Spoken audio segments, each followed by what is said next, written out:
Hi everyone, today's topic of discussion is Amazon Relay Speed.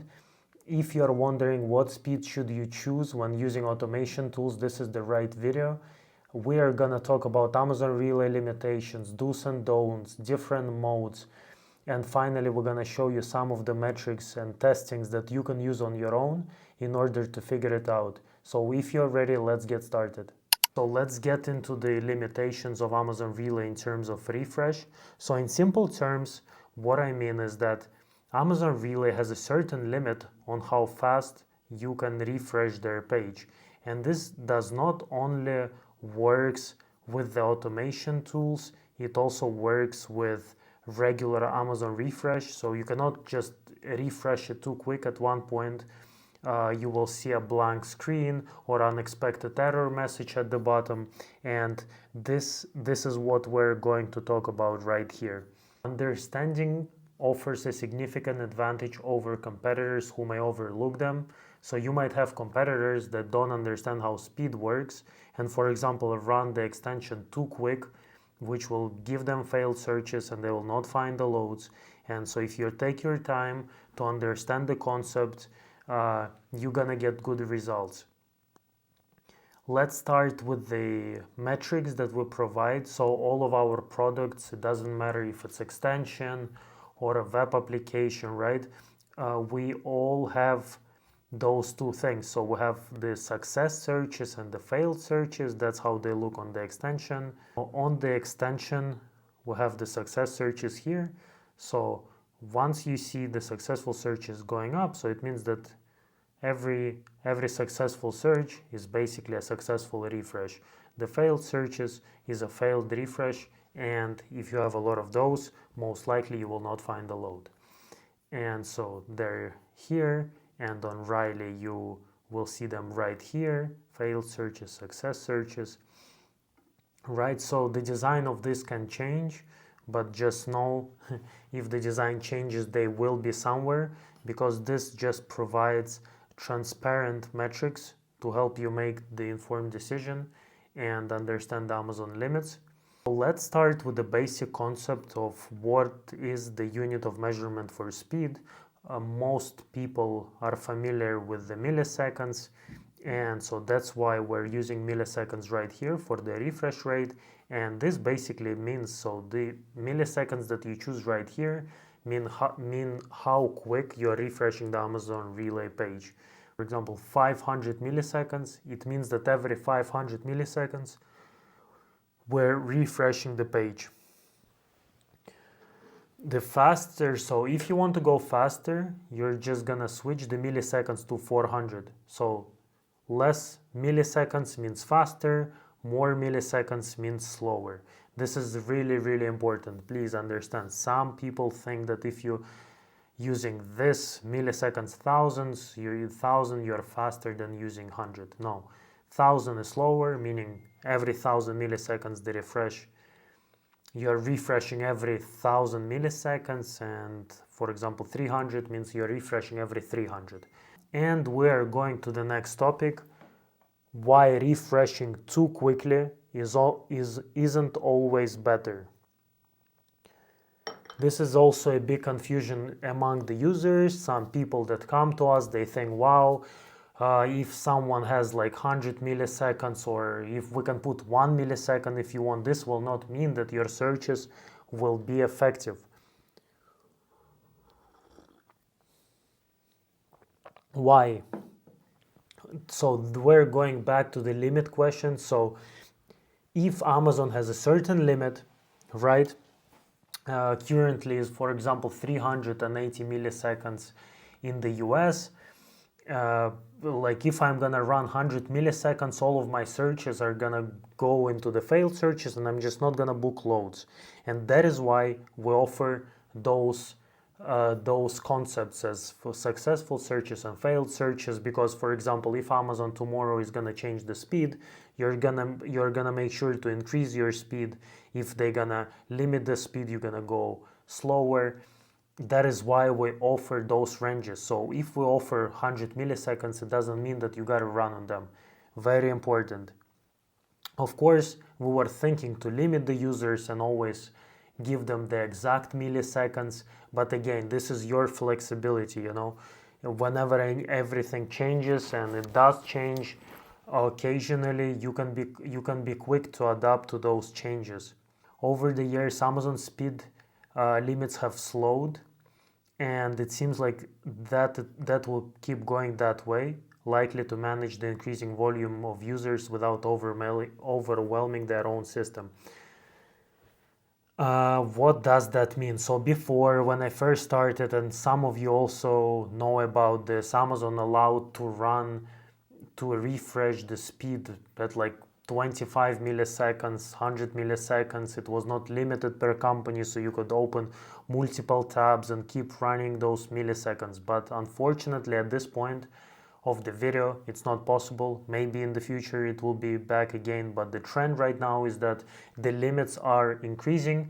But don't worry about this, because what I'm trying to explain to people, you are not the only one, or your account is not the only one that has those limitations. So you're on the same limitation as every other user. So everything is the same. We gotta adapt to the speed limits, but that's you're not at disadvantage. What I'm gonna explain about the speed as well and our testing methodology. Everything related to testing we usually do on the specific mode, and I explained why we do it on the specific mode. And one of the reasons we do it on the specific is because specific, the mode itself is very linear, so it's easier to calculate, unlike human-like, which is an interval of time, right, and it's random, or based, which is waiting for a successful response, successful refresh before sending another one. Specific allows us to monitor those results very clearly, and then based on the results from specific, we can make the assumptions for the another mode. For the users in web application, right, as you know, we have the Wraith mode that I'm gonna talk about. We're using Wraith mode for testing there because we use specific on the extension to test it out, and the Wraith is also a very linear process. It's just, as some of you know, Wraith allows to pass certain limitations, and that's why. So we're usually testing specific for extension, Wraith for web application. Let's begin testing. And so I wrote a really important note right here.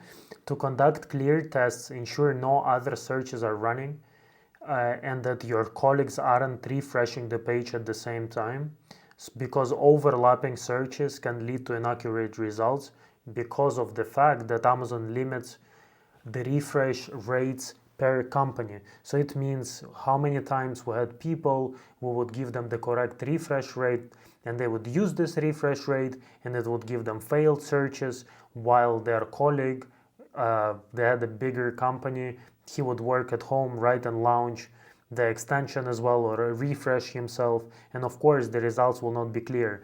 So we have to eliminate all the other refreshes that we can have in order to have a clear result. And we are usually starting to test with a single IP. What I mean by single IP is just your device with Wi-Fi, for example. Two IPs would mean you would use mobile data, right? So IP basically doesn't necessarily apply to the device, but more to the network that you're using. Okay, so what we do is, for example, we pick the speed, let's say 500, right? So we would use the speed 500 and start looking for the load that doesn't exist, so we can actually wait for the software to keep going, right? And we usually do this testing until 2000 successful searches. If I go to the table below here, right, success searches maybe 3000, so we're running it until 3000, and then we record the amount of failed searches that appeared with the speed, and so we know that everything is okay, right? With the speed we can stop and move forward. I'm not gonna wait for the 2000 successful searches, because it's gonna waste a lot of your time. I'm just gonna show you what we have achieved to this point already. So I know that current limit for specific on Google Chrome extensions is currently 380. And how did I find this out? By slowly moving to this point. And so I'm gonna show you what 380 looks like. So once again, 380 means that we're refreshing the Amazon Relay page every 380 milliseconds. And so you see, the searches are really clear. Let's wait for a bit. My goal is to show you how 380 milliseconds work, and then I'm gonna go to a faster speed, for example of 200, and I'm gonna show you what's gonna happen. Once again, it's really important to hold the searches till certain amount, like 2000, because in many cases you will see that you're gonna choose a fast speed and you're gonna have success searches till 500 successful searches, and then you're gonna have failed searches. So you can get confused thinking that you are allowed to run the speed. It's very important to know that every region has its own specific speed test results as well. So just choose your region. So Europe, India is usually the same speed. Canada and American market usually have the same speed as well. Okay, let me show you an example. So 380 right is running fine. 380 is running fine. Let me go to another tab and run 380 and 380 milliseconds too. Okay, 382. And I'm just gonna show you what I mean by that different tabs will not help you run faster.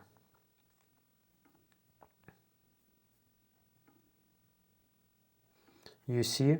So straight away we got failed searches here and there.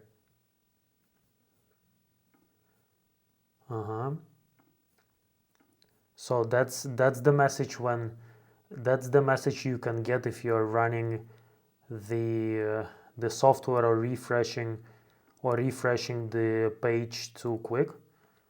You will have this for some time now. So once we tested the single IP testing and we figured out what's our number, so in our case is 380 milliseconds, which is running smooth. The next thing that we're gonna do is we're gonna test if the limit applies to a different IP.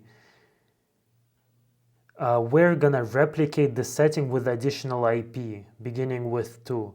So for example, in my case, my optimal speed is 380, right? So after 380, I'm receiving the failed searches. I'm just gonna replicate this search not on a different tab, but on a different IP. And remember, I told you what is the different IP. So it's a different computer with a mobile internet, or it's an AWS server like many of you are using. And I'm gonna launch 2 searches at the same time, and I'm gonna check if this is also gonna give me the failed searches. If it does, it means the imposed limit is again per company, not per IP. If you don't have the limits, so if everything is running fine on this optimal 1 IP limit on your first computer and your second one, it means that it's an IP limit, not a company-wide limit, which is good. So it means that you can run many servers at certain speed, and your speed will depend on how many just devices and IPs you have. Okay, so I hope this is clear. So everyone can do those tests by themselves. Just take your time, make sure everything is clear. No one is running in your company the searches. You're not running the company, you're not running the searches somewhere. Some people forget that they're looking for the loads on AWS server, so on some other tab, on some other computer. Just make sure everything is turned off before you do the testing. Once again, you do first testing on a single IP. Keep moving the speed faster until you start getting the failed searches. Few failed searches are okay, so don't confuse like a limit with few failed searches. If for 2,000 searches you have 100 failed searches, that's absolutely fine. The issue starts when your failed searches start overpowering your successful searches. At one point, once you get IP ban, that's what I'm gonna talk about right now, you're just gonna see failed searches. You're not gonna see a successful searches. So you see, that's an IP ban right here. It's still going. Usually also it could be there for like 20 minutes in the US. In Europe, it passes a little bit quicker, but that's what it is. And here, an IP ban occurs when all searches from a single IP fail, indicating a temporary block due to exceeding Amazon speed limits. So at this point, I'm just gonna wait for it to disappear. Okay, so I wrote here, it's important to distinguish mixed results, failed and successful searches from an IP ban. So this is what I was just talking about. If you have slight failed searches, that's totally fine. That's normal. It's normal. If you have 3,000 successful searches and 200 failed searches, you are fine. You are not fine when you just start having failed searches. This is when you know you're running into the IP ban. The next big topic, I think, are the shadow bans. So shadow bans, on the other hand, may hide loads from your view even if your searches are failing. So that's a big difference, you see. So IP ban means that you cannot refresh the page. Shadow ban means that everything looks good, but you will not see the load. And so we figured out the way on how you can test this if you're getting a shadow ban is to use the board intelligence or a non-stop load search. And I'm gonna explain you what I do and how I check it out. So let's follow this example right here. So begin by setting up a search in board intelligence that yields a specific number of results. So for example, I'm looking for the loads in Wisconsin.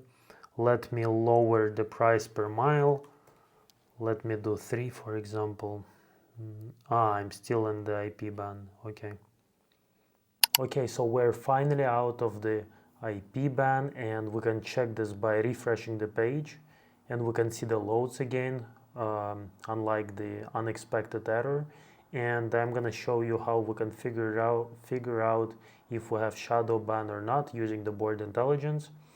For this, you gotta set up a search that brings you around 5 to 10 loads. You need that amount of loads because if your results, for example, show 2 loads and somebody took those 2 loads, you might think that it's a shadow ban. So I would prefer a higher number. And I wrote a definition here in the blog. So a shadow ban is indicated if loads suddenly disappear from the search results based on the set criteria. So unlike somebody booking the loads, one by one, all of the loads will disappear at one point. And that's a big difference that you gotta be aware of. I'm gonna do the testing for Wraith in web application and show you the difference for the testings. It's a bit easier to make tests on web application because you are connecting many IPs, instances, right, in this case. So increasing the instances and checking the results is actually pretty easy. Let me actually try to book a load, for example, for tomorrow. Have some drivers there. Okay, let's go look until 13th, 2 in the morning. Start at 12. So 12. Drivers should be ready by this time.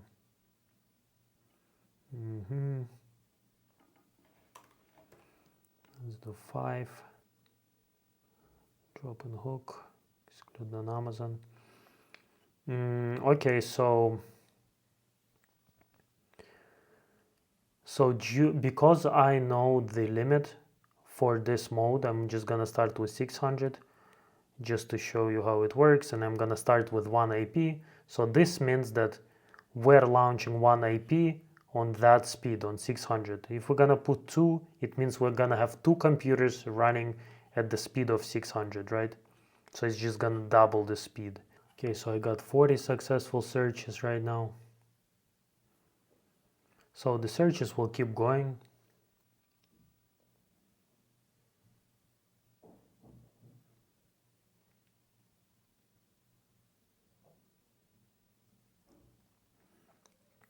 So while we're waiting for the successful searches, right? So to show you that we don't have the failed searches, that's what I'm talking about for the multi-IP testing. For example, if the optimal speed with one IP is 500, adding a second IP at 500 effectively doubles the refresh rate to an overall speed of 250, right? So if I'm gonna connect the second IP to the search, effectively our speed will not be 600 milliseconds anymore. It's gonna be 300, right? And it's gonna keep increasing with every instance we add. And what I want to show you with this example is that, for example, in this mode, we don't meet the Amazon company limit, which is good. Even though for one IP, the speed here is 600, unlike on the Google Chrome extension is 380. Here we're not limited by the amount of IPs. So by adding, so if I'm gonna add a second IP here, my total speed is gonna be 300 milliseconds, because two IPs of 600 milliseconds together bring 300, right? And if I keep adding a third one, it's gonna split the speed in half again. It's gonna be 150. So you see, it doesn't really matter how slow the one IP works. What matters is that how many IPs with this speed you can actually place, and that's why there is an advantage in this. Okay, so let's stop this. You can see it's one IP working here.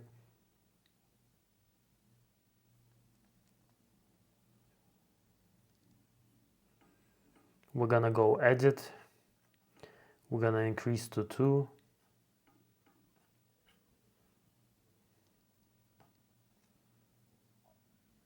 Yeah, okay, that's search.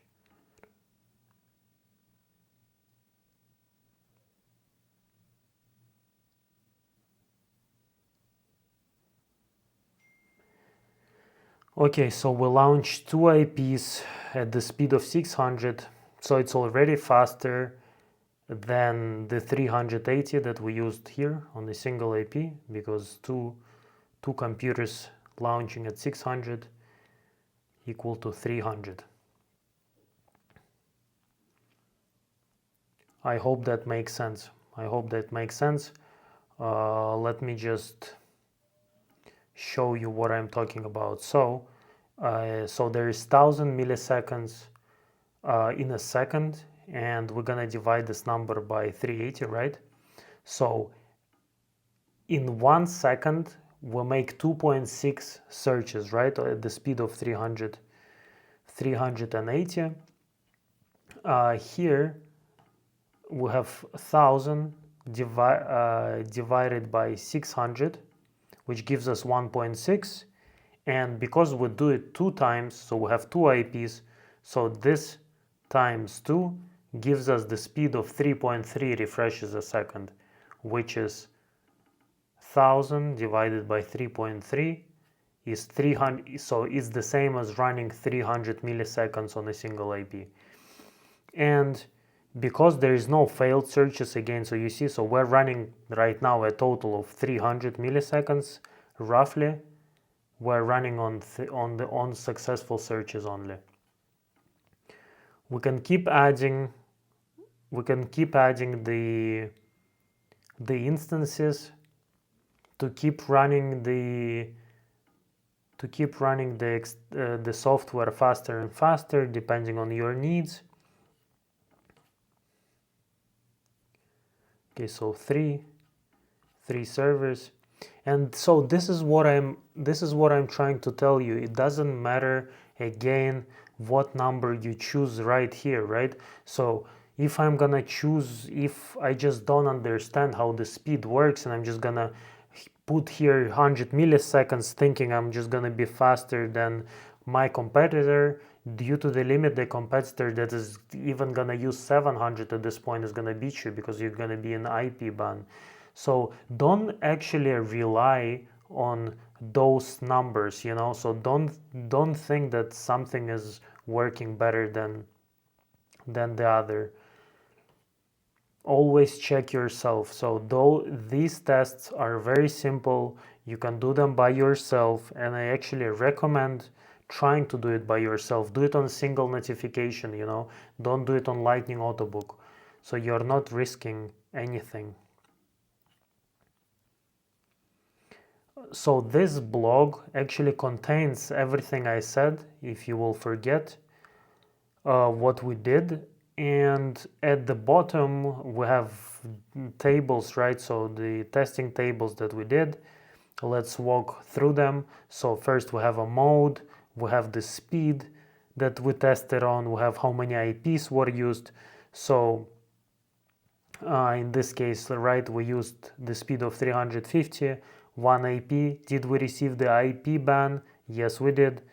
We had 3,000 failed searches and 380 success searches. Not really good, right? Probably if we would leave it running, we would just keep adding the failed searches to our test. A very common question that we receive. Imagine you are using a Google Chrome extension. Your speed is 380 milliseconds. How can you run two searches at the same time? Imagine you have one driver at one location, the other driver at absolutely the other location. If you don't use, I would recommend using multi-origin, because if you're using multi-origin, you can look for two different loads at the same time. But imagine that you can't do that. You need absolutely different searches. What you do is your total speed for the company, once again, needs to equal 380 milliseconds. So you have just to double your number. If you want to run two searches at the same time, what you do is you're gonna put 380 times 2, that's 760. So you can run two searches at 760, which will also equal to same thing as running one search at 380. I hope that this makes sense. So once again, so 1000 divided by what, 760 gives you 1.3 times 2 is 2.6 requests a second, is the same as running 1 of 380. So every time you want to increase the amount of searches, don't put the same number for every search. If the limit is 380 and you're gonna put 380 on one tab and 380 on another tab, it's gonna be faster. The total speed is gonna be faster than 380 and you're gonna get the IP ban. You have to multiply it above. So in this case is 760. So this is in regards to the specific, because the optimal speed at this point is 360 to 380 milliseconds single IP.